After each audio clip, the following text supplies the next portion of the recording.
Hello guys, তো আজকের এই ভিডিওতে আমরা দেখে নেব গোটা ক্রিপ্টোকারেন্সি মার্কেটের মধ্যে কী হচ্ছে না হচ্ছে সেই সমস্ত নিউজ আপডেট এখানে দেখে নেব। আর এখানে বিটকয়েনের মধ্যে নেক্সট এখানে কী হতে পারে, অল্ট কয়েনগুলোর মধ্যে নেক্সট এখানে কী হতে পারে। একটা জিনিস আমি যেটা দেখছি বর্তমানে অল্ট কয়েনের জন্য খুবই ভালো, যার ফলে এখানে অল্ট কয়েনগুলো এখানে পাম্প হচ্ছে। তো নেক্সট এখানে কতদূর পর্যন্ত এখানে পাম্প হতে পারে, আর এই মাসের মধ্যে এখানে সেপ্টেম্বর মাসের মধ্যে আরেকটা ডাম্প হওয়ার চান্সেস এখানে আছে কিনা সেই সব জিনিসও আমরা আলোচনা করে নেব।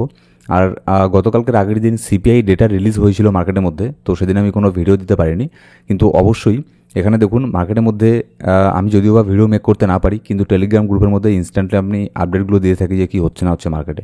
তো অবশ্যই আমাদের টেলিগ্রাম গ্রুপে গিয়ে জয়েন করে নেবেন, ডেসক্রিপশন বক্সের মধ্যে প্রথম কমেন্টের মধ্যে সব লিঙ্ক পেয়ে যাবেন। এবার ভিডিও শুরু করার আগে ছোট্ট একটা ডিসক্লেমার দিয়ে শুরু করবো আজকের ভিডিও।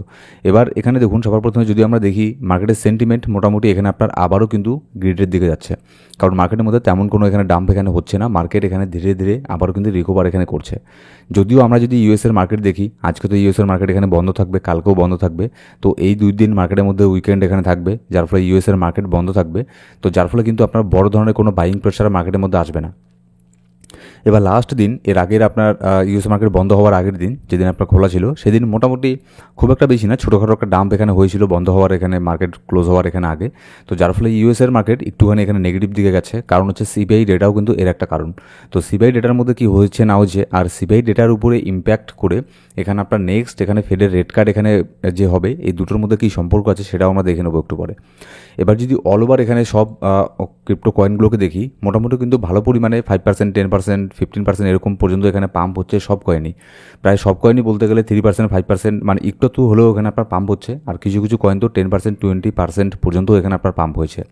যেমন হচ্ছে সোল তো প্রায় এখানে আপনার তার অল টাইম হাইয়ের মধ্যে এখানে যাওয়ার এখানে ট্রাই এখানে করছে। তারপর বিএনবি তার অল টাইম হাইকে অলরেডি এখানে ব্রেক করে আবার নতুন একটা অল টাইম হাইকে ক্রিয়েট করে ফেলেছে। যদি আমি এখানে কয়েন মার্কেট ক্যাপের মধ্যে আসি, তাহলে এখানে আসলেও আপনি দেখতে পারবেন সোলার খুব বেশি দেরি নেই, আপনার তার অল টাইম হাইয়ের থেকে খুব একটা বেশি দূরের মধ্যে নেই, ঠিক আছে। আর মোটামুটি শুধুমাত্র 18% ডাউনের মধ্যে আছে সোল এখানে তার অল টাইম হাইয়ের থেকে যাওয়ার আগে। এবার সোলের মধ্যেও যতদূর সম্ভব খুব সহজেই কিন্তু সোল এর অল টাইম হাইকে এখানে টেস্ট এখানে করে ফেলবে। তো এই সমস্ত কয়েনগুলো দেখুন, যখন আপনার বিয়ার মার্কেট এখানে ছিল, ঠিক আছে, এই কয়েনের দাম যখন এখানে আপনার অক্টোবরের কথাও আমি যদি বলি, 2023 সেপ্টেম্বর অক্টোবরের দিকে $20, $22 এরকম জায়গাতে ছিল। আর এই কয়েনের দাম আজকে এখানে $242। কে ভেবেছিল তখন এখানে 99% ট্রেডার এখানে বলেছিল যে এইসব কয়েন তার অল টাইম হাইতে টেস্ট এখানে করবে না, আর এখানে পাম্প হবে না, ক্রিপ্টো মার্কেট শেষ, এটা ওটা। কিন্তু দেখুন সেই $20 কয়েন আজকে এখানে $242 মধ্যে এখানে চলে গেছে। তো সেই জন্যই বলা হয় পোর্টফোলিওকে ম্যানেজমেন্ট করে এখানে আপনার ইনভেস্টমেন্ট এখানে করতে। হ্যাঁ, হতে পারে এখানে যে লো মার্কেট ক্যাপের কয়েনগুলো আছে সেগুলোর মধ্যে এখনও পর্যন্ত খুব একটা বেশি পাম্প এখানে হয়নি, কিন্তু যেগুলো হাই মার্কেট ক্যাপের কয়েন, যেগুলো ভালো কয়েন, অলরেডি যেগুলো এস্টাবলিশ সেখানে কয়েন, স্ট্রং যেগুলো প্রজেক্ট, সেগুলো কিন্তু অলরেডি এখানে আপনার পাম্প করা শুরু করে দিয়েছে। যেমন এখানে সোল দেখুন, বিএনবি দেখুন, তাদের বিএনবি তো একের পর এক অল টাইম হাইকে এখানে ব্রেক করছে। সোলও তার অল টাইম হাইয়ের এখানে আশেপাশে যাওয়ার মানে পাশেই এখানে আছে, আর একটু পাম্প হলে এখানে তার অল টাইম হাইয়ের মধ্যে এখানে চলে যাবে, ঠিক আছে। তো এই হচ্ছে আবার। এবার যদি আমরা নেক্সট এখানে আসি যে বিটকয়েনের মধ্যে এখানে লিকুইডিটি হিটম্যাপ এখানে কি বলছে। লিকুইডেশনের হিটম্যাপ যদি আমি বর্তমানে এখানে দেখি, নিচের দিকে খুব একটা এখানে লিকুইডিটি নেই, জাস্ট এখানে $51 মিলিয়ন একটা লিকুইডিটি আছে $1,15,200 মধ্যে। বিটকয়েনের প্রাইস বর্তমানে $1,16,000 এখানে চলছে। আর $800 নিচের মধ্যে এখানে আপনার $51 মিলিয়ন একটা লিকুইডিটি এখানে আছে। কিন্তু যদি আমি ওপরের দিকে দেখি, $67 মিলিয়ন একটা লিকুইডিটি তৈরি হচ্ছে $1,17,600 মধ্যে। কিন্তু এখানে বর্তমানে বিটকয়েন যেখানে আছে এখান থেকে একটুখানি বেশি এখানে পাম্প করতে লাগবে বিটকয়েনকে। তো সেক্ষেত্রে এখানে দেখুন আমি এখানে ক্লিয়ার বলছি, যেহেতু এই 2 দিন এখানে মার্কেটে উইকেন্ড থাকবে, তো খুব একটা বেশি পাম্পের আশা এখানে করবেন না। মার্কেট একটুখানি এখানে সাইডওয়েসের মধ্যেই থাকতে পারে এই 2 দিন।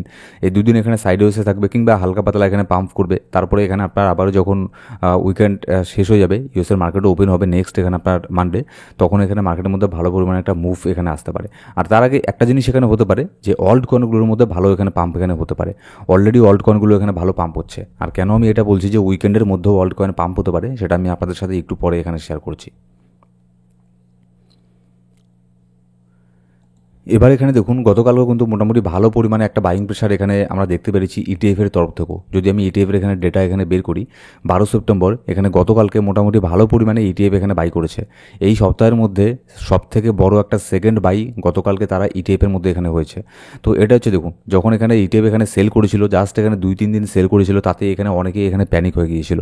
কিন্তু কন্টিনিউ ইটিএফ এই সপ্তাহটা কন্টিনিউ ইটিএফ শুধুমাত্র এখানে বাই করেছে, একদিনও সেল করেনি এই সপ্তাহে।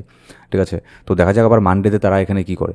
এখানে দেখুন সেল এখানে করতেই পারে, অবশ্যই তারা এখানে প্রফিট বুক করার জন্য, তাদের ফান্ড ম্যানেজমেন্ট করার জন্য এখানে সেল এখানে করতেই পারে, কিন্তু এখানে আপনার তেমন কোনো এখানে মানে প্যানিক হওয়ার মতো কোনো কিছু নেই। ঠিক আছে, সেল তো এখানে করবেই, যেহেতু এখানে বাই করছে, এত সংখ্যায় এখানে বাই করছে, তো মাঝে মধ্যে এখানে সেল এখানে করতে পারে। তো সেক্ষেত্রে এখানে প্যানিক হওয়ার মতো এখানে কোনো কিছু নেই।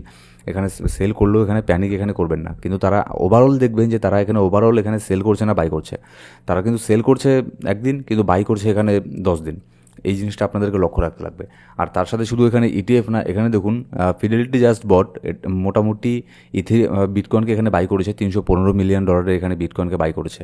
হোল্ডার কিন্তু এখানে বসে নেই, হোল্ডার কিন্তু একের পর এক এখানে আপনার বাই করে যাচ্ছে।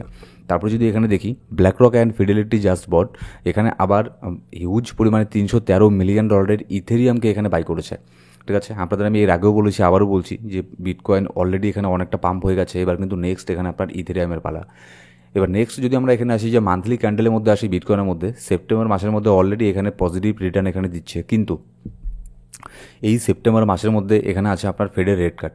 এবার ফেডের রেট কাট যদি একবার এখানে জেরেমি পাওয়েল এখানে বলে যে রেট কাট এই মাসে হবে না, তাহলে কিন্তু হিউজ পরিমাণে মার্কেট এখানে ডাউন হবে।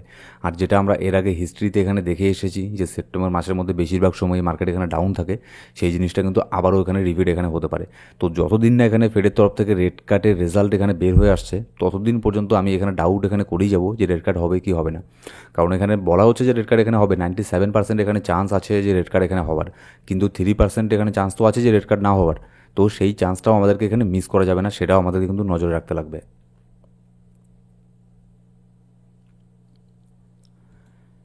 এবার এখানে দেখুন সিপিআই ডেটা যেদিন এখানে বের হয়ে এসেছিল, মার্কেটের মধ্যে হিউজ পরিমাণে এখানে ভলটাইল ছিল, বিটকয়েন এখানে হুট করে পাম্প ডাম্প এখানে হচ্ছিল। এবার সিপিআই ডেটা কিন্তু ক্রিপ্টো মার্কেটের জন্য কিন্তু নেগেটিভ এসেছিল, ক্রিপ্টো মার্কেট, স্টক মার্কেট, এইসব মার্কেটের জন্য সিপিআই ডেটা কিন্তু নেগেটিভ এসেছিল। ঠিক আছে, তো যার ফলে বিটকয়েনের মধ্যে কিন্তু শর্ট টার্মের জন্য বিটকয়েন একটুখানি ডাম্পও হয়েছিল। মনে করে দেখুন যখন সিপিআই ডেটা আসলো, আমি আপনাদেরকে টেলিগ্রাম গ্রুপে ইনস্ট্যান্টলি আপডেট দিয়ে জানিয়ে দিলাম যে সিপিআই ডেটা এখানে নেগেটিভ এসেছে। তারপরে কিন্তু বিটকয়েনের মধ্যে হুট করে ভালো পরিমাণে একটা ডাম্প হয়েছিল, কুইকলি একটা ডাম্প হয়েছিল, কিন্তু বিটকয়েন আবারও রিকভার করে ফেলেছিল। কেন বিটকয়েন এখানে আপনার খুব একটা বেশি ডাম্প এখানে হয়নি ডেটা নেগেটিভ আসার পরেও? কারণ হচ্ছে এখানে আপনার সিবিআই ডেটা যেহেতু নেগেটিভ এসেছে, তাহলে এখানে চান্সটা আরও বেড়ে যাচ্ছে যে ফেডের তরফ থেকে এই মাসের মধ্যে রেট কাট এখানে হবে। আর যদি আবার সিবিআই ডেটা এখানে পজিটিভ আসতো, তাহলে কিন্তু রেট কাট এখানে না হওয়ার চান্সও এখানে থাকতো। কিন্তু যেহেতু সিবিআই ডেটাও এখানে নেগেটিভ এসেছে, তো যার ফলে এখানে হাইলি চান্স এখানে আছে, চান্স আরও এখানে বেড়ে গেল যে ফেডের তরফ থেকে এই মাসে রেট কাট এখানে করবে। তো যার ফলে এটা নেগেটিভ হওয়া সত্ত্বেও কিন্তু মার্কেটের মধ্যে তেমন কোনো ইম্প্যাক্ট এখানে পড়েনি। শর্ট টার্মে এখানে 2-1 মিনিটের মধ্যে একটুখানি এখানে ডাম্প হয়েছিল, তারপরে মার্কেট আবারও এখানে রিকভার করে উপরে চলে গেছে। এবার সেই যে এখানে মার্কেট এখানে পাম্প হওয়া শুরু করলো, মার্কেট কিন্তু এখানে আর খুব একটা বেশি এখানে ডাউন হয়নি, মার্কেট এখানে পাম্পই এখানে হচ্ছে। আর যদি আমরা বিটকয়েনের ডমিনেন্স দেখি, বিটকয়েনের ডমিনেন্স কিন্তু এই যে একটা ইম্পর্টেন্ট লেভেল আছে, আপনাদের সাথে আমি শেয়ার করেছিলাম এর আগের ভিডিওতে, 58.08%। এখানে একটা ইম্পর্টেন্ট লেভেল ছিল বিটকয়েন ডমিনেন্সের। তো এটাকে ফাইনালি বিটকয়েনের ডমিনেন্স এটাকে ব্রেক করে নিচের দিকে চলে এসেছে, যার ফলে যেহেতু এটা অনেক বড় একটা সাপোর্ট ছিল, যার ফলে এখানে ভালো পরিমাণে একটা ডাম্প হয়েছে। এবার বিটকয়েনের ডমিনেন্স যেহেতু এখানে খুব দ্রুত পরিমাণে এখানে আপনার ডাউন হচ্ছে, যার ফলে এখানে অল্ড কয়েনগুলোর মধ্যে কিন্তু ভালো পরিমাণে আমরা এখানে পাম্প দেখতে পাচ্ছি। তো আমি আপনাদেরকে এটাই বলবো, প্রফিট কিন্তু বুক করবেন। ঠিক আছে, শর্ট টার্মের জন্য ট্রেডিং করলে অবশ্যই প্রফিট বুক করবেন, আর লং টার্মের যদি ইনভেস্ট করে থাকেন তাহলে তো কোনো ব্যাপার না, কিন্তু শর্ট টার্মের জন্য অবশ্যই এখানে প্রফিট বুক করবেন। এবার এখানে একটা জিনিস আবারও এখানে ভালো হচ্ছে কি, মার্কেটের মধ্যে বিটকয়েন যদিও বা শর্ট টার্মের জন্য একটু $200, $400, $500 ডাউন হচ্ছে, কিন্তু ইথেরিয়াম এদিকে বেশি পরিমাণে এখানে পাম্প হচ্ছে। ইথেরিয়ামের চার্ট দেখুন, আর এখানে বিটকয়েনের চার্ট দেখুন। ঠিক আছে, ইথেরিয়াম কিন্তু ভালো পরিমাণে পাম্প হচ্ছে আপনার বিটকয়েনের তুলনায়। তো এটা কিন্তু অনেক বড় একটা ইন্ডিকেশন অন্যান্য ওয়ার্ল্ড কয়েনগুলো এখানে পাম্প হওয়ার। তো আমি আপনাদেরকে টেলিগ্রাম গ্রুপে এটাও বলেছিলাম, আজকে না গতকালকে যেন বললাম, যে বিটকয়েন যদিও বা একটুখানি ডাম্প হচ্ছে, কিন্তু ইথেরিয়াম পাম্প হচ্ছে। এটা খুবই ভালো অল্ট কয়েনের জন্য। তো যত এখানে ইথেরিয়াম পাম্প হবে, তত বেশি আমাদের জন্য ভালো, অল্ট কয়েনের জন্য এখানে ভালো। কিন্তু এখানে বিটকয়েন যদি বা খুব বেশি পাম্প হয় তাহলে কিন্তু অল্ট কয়েনের জন্য খুব একটা ভালো এখানে হবে না, কারণ অল্ট কয়েন সেক্ষেত্রে খুব একটা বেশি পাম্প হবে না। হয়তো অল্ট কয়েন এখানে নিউট্রাল থাকবে, না হয় এখানে অল্ট কয়েনের মধ্যেও ডাউন হবে বিটকয়েন যদি খুব একটা বেশি পাম্প হয়। তো আমি চাইবো না যে বিটকয়েনের মধ্যে খুব একটা বেশি পাম্প হোক, বিটকয়েন একটা নিউট্রাল জোনে এখানে চলে যাক, তাহলে এটা অল্ট কয়েনের জন্য এখানে একদম বেস্ট হবে। সো গাইস, এই ছিল আজকের ভিডিও। আর এই ইউটিউব চ্যানেলের মধ্যে আমরা বিটকয়েনের মধ্যে কী হচ্ছে না হচ্ছে, ক্রিপ্টো মার্কেটে কী হচ্ছে না হচ্ছে, নেক্সট এখানে কী হতে পারে, এই সমস্ত নিউজ আপডেট, প্রেডিকশন এগুলো শেয়ার করে থাকি এই ইউটিউব চ্যানেলে। এরকম ভিডিওর প্রয়োজন হলে অবশ্যই আমাদের এই ইউটিউব চ্যানেলটাকে সাবস্ক্রাইব করে বেল বাটন প্রেস করে অল সিলেক্ট করে রাখবেন প্রত্যেকটা ভিডিও আপডেট সবার আগে পাওয়ার জন্য। Thank you so much guys.